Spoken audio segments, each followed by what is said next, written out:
Hello दोस्तों, बेलिज्म academy YouTube channel में आपका फिर से बहुत बहुत स्वागत है। दोस्तों, आज के इस वीडियो में हम जीके के 30 अति महत्वपूर्ण प्रश्नों को सॉल्व करने वाले हैं। ये क्वेश्चंस वो क्वेश्चंस हैं जो कि बार बार एग्जाम्स में पूछे जाते हैं या फिर जिनके आने की बहुत ज़्यादा संभावना है।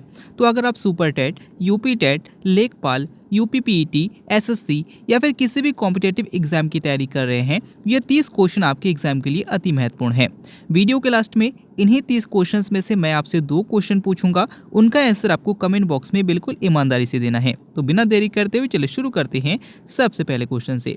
सबसे पहला क्वेश्चन है, मानव शरीर की सबसे छोटी मांसपेशी कौन सी है? ऑप्शन आपके सामने स्टेपीज, option B maximax, option C Sartorius या फिर ऑप्शन डी स्टेपेडियस। इसका सही आंसर हो जाएगा ऑप्शन डी स्टेपेडियस। दोस्तों याद रखिएगा कि मानव शरीर की सबसे छोटी हड्डी जो है वो स्टेपीज है और मानव शरीर की सबसे छोटी मांसपेशी जो है वो स्टेपेडियस है। अगर आपसे पूछते हैं कि मानव शरीर की सबसे लंबी मांसपेशी कौन सी है तो सार्टोरियस है, और अगर आपसे पूछते हैं कि मानव शरीर की सबसे बड़ी मांसपेशी कौन सी है, याद रखिएगा मैक्सिमक्स है। अगला क्वेश्चन, रक्त में यूरिक अम्ल की अधिकता किसका लक्षण है? ऑप्शन आपके सामने गठिया, option B blood cancer, option C anaemia या फिर ऑप्शन डी हाइपरटेंशन। इसका सही आंसर हो जाएगा ऑप्शन ए गठिया। दोस्तों याद रखिएगा कि जब हमारे रक्त में यूरिक अम्ल की अधिकता हो जाती है तो हमें गठिया की समस्या उत्पन्न हो जाती है। अगर आपसे पूछा जाता है कि हमारी मांसपेशियों में किस अम्ल के जमाव के कारण हमें थकान महसूस होता है, तो याद रखिएगा लैक्टिक अम्ल के जमाव के कारण हमें थकान महसूस होता है। अगला क्वेश्चन, किसी कोशिका में मौजूद सबसे बड़ा कोशिकांग कौन सा है? ऑप्शन आपके सामने राइबोसोम, ऑप्शन बी केंद्रक, ऑप्शन सी माइटोकॉन्ड्रिया या फिर ऑप्शन डी गोल्जी काय। इसका सही आंसर हो जाएगा ऑप्शन बी केंद्रक। दोस्तों जिस प्रकार से हमारे बॉडी में बहुत सारे अंग होते हैं उसे हम हमारे शरीर के अंग कहते हैं, उसी प्रकार से जो केंद्रक होता है, केंद्रक के अंदर भी बहुत सारे कोशिकांग होते हैं, जैसे कि माइटोकॉन्ड्रिया, गोल्जी काय, केंद्रक, राइबोसोम, इस प्रकार से बहुत सारे कोशिकांग होते हैं। आपसे पूछा गया है कि सबसे बड़ा कोशिकांग कौन सा है, तो याद रखिएगा केंद्रक है, और अगर आपसे पूछा जाता कि सबसे छोटा कोशिकांग कौन सा है, तो याद रखिएगा राइबोसोम है। अगला क्वेश्चन, किस पौधे में फूल नहीं बनते हैं? ऑप्शन आपके सामने पाइनस, ऑप्शन बी गेहूं, ऑप्शन सी आम या फिर ऑप्शन डी आलू। इसका सही आंसर हो जाएगा ऑप्शन ए पाइनस। दोस्तों जो पाइनस है और साइकस है ये ऐसे जिम्नोस्पर्म पौधे होते हैं जिनमें बीज तो बनते हैं लेकिन इसमें फूल नहीं बनते हैं। तो इंपॉर्टेंट क्वेश्चन है, याद रखिएगा। अगला क्वेश्चन, निम्नलिखित में से किस प्रकार के जीव में स्वपोषी पोषण पाया जाता है? ऑप्शन आपके सामने विषाणु, ऑप्शन बी कवक, ऑप्शन सी प्रोटोजोआ या फिर ऑप्शन डी जीवाणु। इसका सही आंसर हो जाएगा ऑप्शन डी जीवाणु। दोस्तों जितने भी जीवाणु आते हैं वो सारे के सारे मोनेरा वर्ग में आते हैं। यहाँ पर आपसे पूछा गया है कि किस प्रकार के जीव में स्वपोषी पोषण पाया जाता है। अगर हम बात करें जीवाणु की तो हर जीवाणु में ऐसा नहीं होता है। लगभग कह सकते हैं कि जो 99 केस है इसमें ऐसा नहीं होता है। कुछ बैक्टीरिया ऐसे होते हैं, कुछ जीवाणु ऐसे होते हैं जिनमें स्वपोषी पोषण पाया जाता है, और ऐसे जीवाणु जिनमें स्वपोषी पोषण पाया जाता है उन्हें हम ब्लू ग्रीन एल्गी कहते हैं और इन्हें हम साइनोबैक्टीरिया भी कहते हैं। और अगर आपसे पूछा जाता है कि इन जीवाणुओं में स्वपोषी पोषण क्यों होता है, तो याद रखिएगा कि इन जीवाणुओं में क्लोरोफिल पाया जाता है, इस कारण से इनमें स्वपोषी पोषण पाया जाता है। अगला क्वेश्चन, इनमें से किस जीव में आरबीसी नहीं होता परंतु रक्त लाल होता है? ऑप्शन आपके सामने केचुआ, ऑप्शन बी मनुष्य, ऑप्शन सी मेढक या फिर ऑप्शन डी खरगोश। इसका सही आंसर हो जाएगा ऑप्शन ए केचुआ। दोस्तों जो केचुआ है, जोक है, इन सब जीवों में आरबीसी नहीं होता है लेकिन इनका रक्त लाल होता है। अब इनका रक्त लाल होने का कारण क्या है, तो याद रखिएगा कि चूंकि इनमें आरबीसी नहीं है लेकिन इनके रक्त में तब भी हीमोग्लोबिन की उपस्थिति होती है, इन्हीं कारण से इनके रक्त का रंग जो होता है वो लाल होता है। अगला क्वेश्चन, ब्लड बैंक किससे कहा जाता है? ऑप्शन आपके सामने यकृत, ऑप्शन बी प्लीहा, ऑप्शन सी अग्न्याशय या फिर ऑप्शन डी हाइपोथैलेमस। इसका सही आंसर हो जाएगा ऑप्शन बी प्लीहा। दोस्तों प्लीहा को स्प्लीन कहा जाता है और ये प्लीहा जो है हमारे अपने पास लगभग 350 ml तक की का जो रुधिर है इसको स्टोर करके रखता है। जब भी हमारे बॉडी में रक्त की कमी हो जाती है तो हमारा बॉडी इसी स्प्लीन से रक्त को ले लेता है और उस रक्त की पूर्ति कर लेता है, इसी कारण से प्लीहा को ब्लड बैंक कहा जाता है। अगला क्वेश्चन, मिट्टी की अम्लीयता को दूर करने के लिए किसका प्रयोग किया जाता है? ऑप्शन आपके सामने लाल दवा, ऑप्शन बी चूना, ऑप्शन सी नीला थोथा या फिर ऑप्शन डी इनमें से कोई नहीं। इसका सही आंसर हो जाएगा ऑप्शन बी चूना। दोस्तों याद रखिएगा कि मिट्टी की अम्लीयता को दूर करने के लिए चूना का प्रयोग किया जाता है। अगर आपसे पूछते हैं कि मिट्टी का अध्ययन क्या कहलाता है, तो याद रखिएगा पेडोलॉजी कहलाता है। अगला क्वेश्चन, नेक्स्ट क्वेश्चन है, इनमें से कौन सा दुर्बल अम्ल है? ऑप्शन आपके सामने फॉर्मिक अम्ल, ऑप्शन बी एसिटिक अम्ल, ऑप्शन सी लैक्टिक अम्ल या फिर ऑप्शन डी उपरोक्त सभी। इसका सही आंसर हो जाएगा ऑप्शन डी उपरोक्त सभी। दोस्तों दुर्बल अम्ल या फिर कह सकते हैं कि कमजोर अम्ल ऐसे अम्ल होते हैं जो कि हमें प्रकृति में आसानी से मिल जाते हैं। जैसे फॉर्मिक अम्ल ये चींटियों के डंक में पाया जाता है, यानी कि प्रकृति में बहुत आसानी से मिल जाता है। एसिटिक अम्ल की बात करें तो ये सिरके में पाया जाता है, और जो लैक्टिक अम्ल है ये दूध में पाया जाता है। तो ऐसे जितने अम्ल जो कि प्रकृति में बहुत आसानी से मिल जाते हैं उन्हें हम दुर्बल अम्ल या फिर कमजोर अम्ल कहते हैं। अगला क्वेश्चन, चुनावी स्याही में किसका प्रयोग किया जाता है? ऑप्शन आपके सामने silver bromide, option B silver nitrate, option C silver iodide या फिर ऑप्शन डी इनमें से कोई नहीं। इसका सही आंसर हो जाएगा ऑप्शन बी सिल्वर नाइट्रेट। दोस्तों यहाँ पर सबसे पहला है सिल्वर ब्रोमाइड यानी कि AgVr। AgVr यानी कि सिल्वर ब्रोमाइड का जो यूज़ किया जाता है वो फोटोग्राफी में किया जाता है। दूसरा वाला है सिल्वर नाइट्रेट यानी कि AgNO3। AgNO3 यानी कि सिल्वर नाइट्रेट का प्रयोग हम चुनावी स्याही में करते हैं। जब हम वोट डाल के आते हैं तो हमारे नाखून में एक स्याही लगा दी जाती है, रियल में ये सिल्वर नाइट्रेट होता है। और तीसरा वाला है सिल्वर आयोडाइड यानी कि AgI। इसका प्रयोग कृत्रिम रूप से वर्षा कराने में किया जाता है। इंपॉर्टेंट क्वेश्चन है, याद रखिएगा। अगला क्वेश्चन, नेक्स्ट क्वेश्चन है, इनमें से किसकी मृत्यु दीन पनाह सीढ़ियों से गिरने के कारण हो गई थी? ऑप्शन आपके सामने Humayun, option B Akbar, option C Qutbuddin Aibak या फिर ऑप्शन डी इब्राहिम लोदी।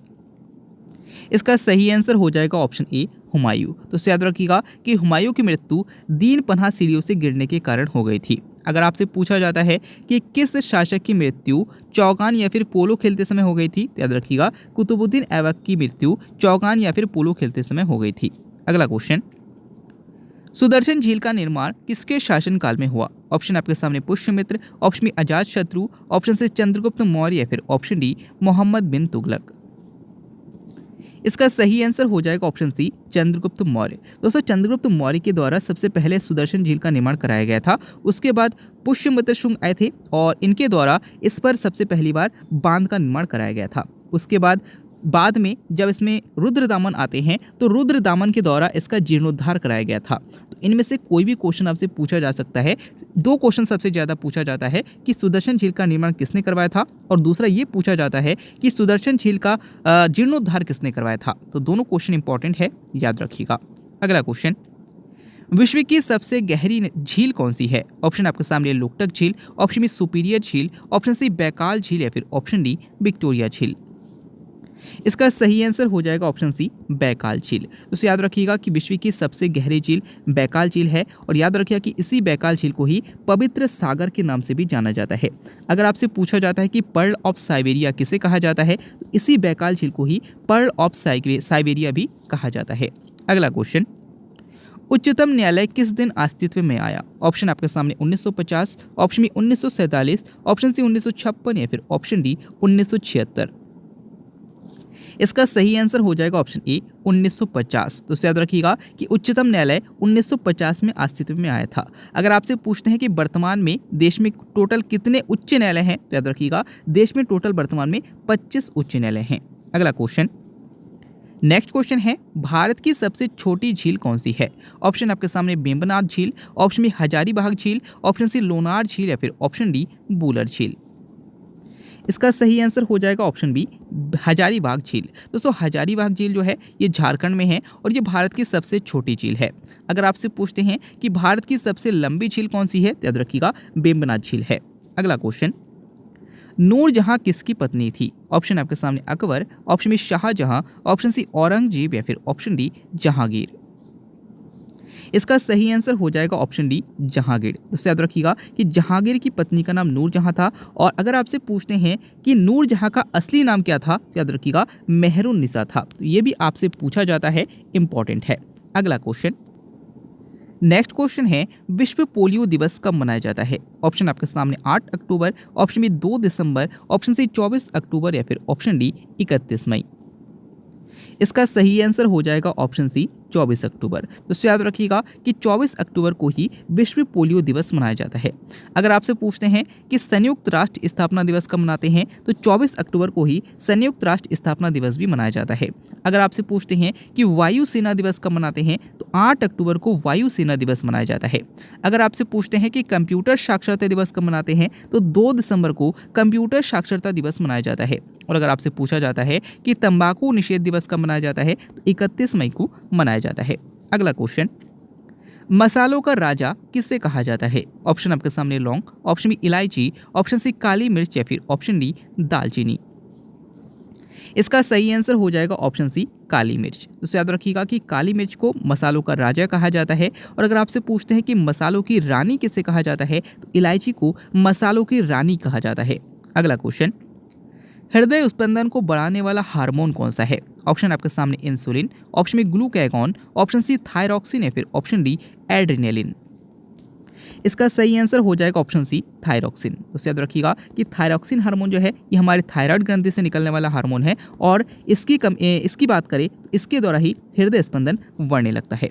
अगला क्वेश्चन, शाहजहां खुर्रम के रूप में किसे जाना जाता है या फिर शहजादा खुर्रम के रूप में किसे जाना जाता है? ऑप्शन आपके सामने Jahangir, option B Humayun, option C Shahjahan या फिर ऑप्शन डी औरंगजेब। इसका सही आंसर हो जाएगा ऑप्शन सी शाहजहां। तो याद रखिएगा कि शाहजहां को ही खुर्रम के रूप में जाना जाता है। और अगर आपसे पूछते हैं कि सलीम किसे कहा जाता था तो याद रखिएगा कि सलीम के रूप में हम जहांगीर को जाना जाता है। इस पर टिक करेंगे। अगला क्वेश्चन, शरीर का कौन सा अंग क्षतिग्रस्त होने पर फिर से विकसित हो सकता है? ऑप्शन आपके सामने आमाशय, ऑप्शन बी यकृत, ऑप्शन सी किडनी या फिर ऑप्शन डी मस्तिष्क। इसका सही आंसर हो जाएगा ऑप्शन बी यकृत। दोस्तों जो यकृत है यानी कि जो लीवर है इसकी ऐसी क्षमता होती है कि अगर इसका थोड़ा सा भी अंग क्षतिग्रस्त हो जाए तो वहाँ पर पुनः उस वो जो अंग है वो विकसित हो जाता है और मस्तिष्क में ये क्षमता सबसे कम होती है। अगला क्वेश्चन, कोलम किस राज्य का लोक नृत्य है? ऑप्शन आपके सामने Manipur, option B Kerala, option C Andhra Pradesh या फिर ऑप्शन डी पंजाब। इसका सही आंसर हो जाएगा ऑप्शन ए मणिपुर। तो याद रखिएगा कि जो कोलम लोक नृत्य है इसका संबंध मणिपुर से है। अगला क्वेश्चन, लोहे का शुद्धतम रूप कौन सा है? ऑप्शन आपके सामने कच्चा लोहा, ऑप्शन बी इस्पात, ऑप्शन सी पिटवा लोहा या फिर ऑप्शन डी जंगरोधी इस्पात।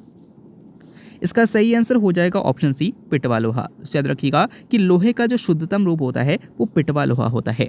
अगला क्वेश्चन, सौर मंडल में सबसे गर्म ग्रह कौन सा है? ऑप्शन आपके सामने शुक्र, ऑप्शन बी मंगल, ऑप्शन सी अरुण या फिर ऑप्शन डी शनि।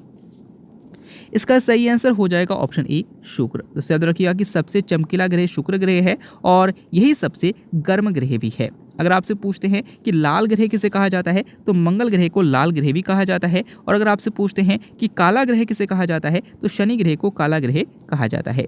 अगला क्वेश्चन, भारत में सबसे अधिक जैव विविधता कहाँ पाई जाती है? ऑप्शन आपके सामने फूलों की घाटी, ऑप्शन बी शांत घाटी, ऑप्शन सी लक्षद्वीप या फिर ऑप्शन डी इनमें से कोई नहीं। इसका सही आंसर हो जाएगा ऑप्शन बी शांत घाटी। दोस्तों शांत घाटी जो है ये केरल में है और यहीं पर भारत की सबसे ज़्यादा जैव विविधता पाई जाती है।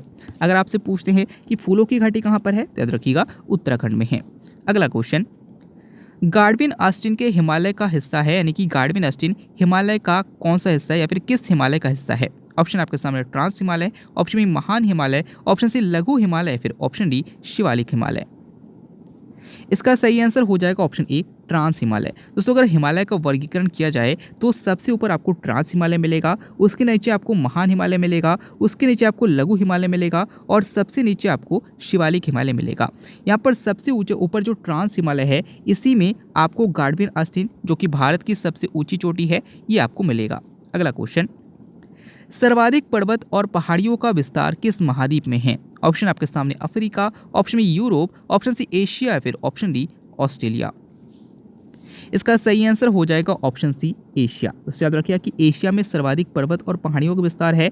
सबसे अधिक पठारों का विस्तार जो है वो अफ्रीका में है और सबसे अधिक मैदानों का विस्तार जो है वो यूरोप में है। अगला क्वेश्चन, राष्ट्रपति शासन का संबंध किस अनुच्छेद से है? ऑप्शन आपके सामने है अनुच्छेद 356, ऑप्शन बी अनुच्छेद 368, ऑप्शन सी अनुच्छेद 324 या फिर ऑप्शन डी अनुच्छेद 61।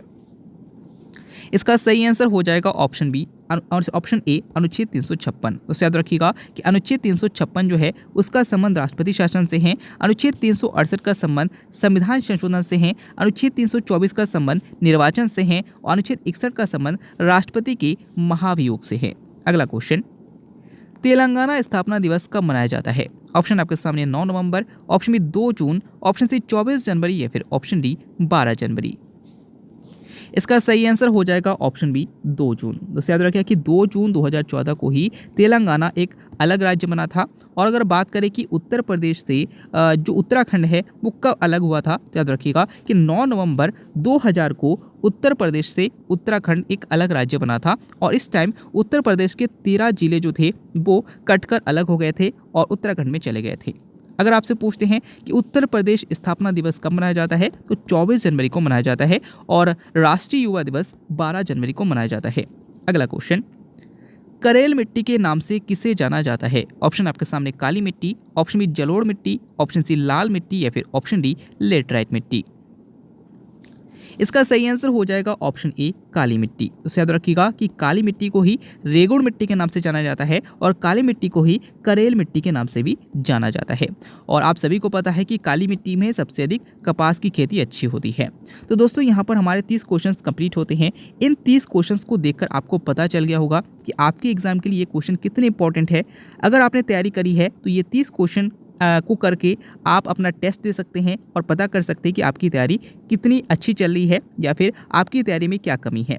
दोस्तों अगर वीडियो अच्छा लगा तो वीडियो को लाइक कीजिएगा। अब इन्हीं 30 क्वेश्चंस में से मैं आपसे 2 क्वेश्चन पूछूंगा, उनका आंसर बिल्कुल ईमानदारी से कमेंट बॉक्स में दीजिएगा।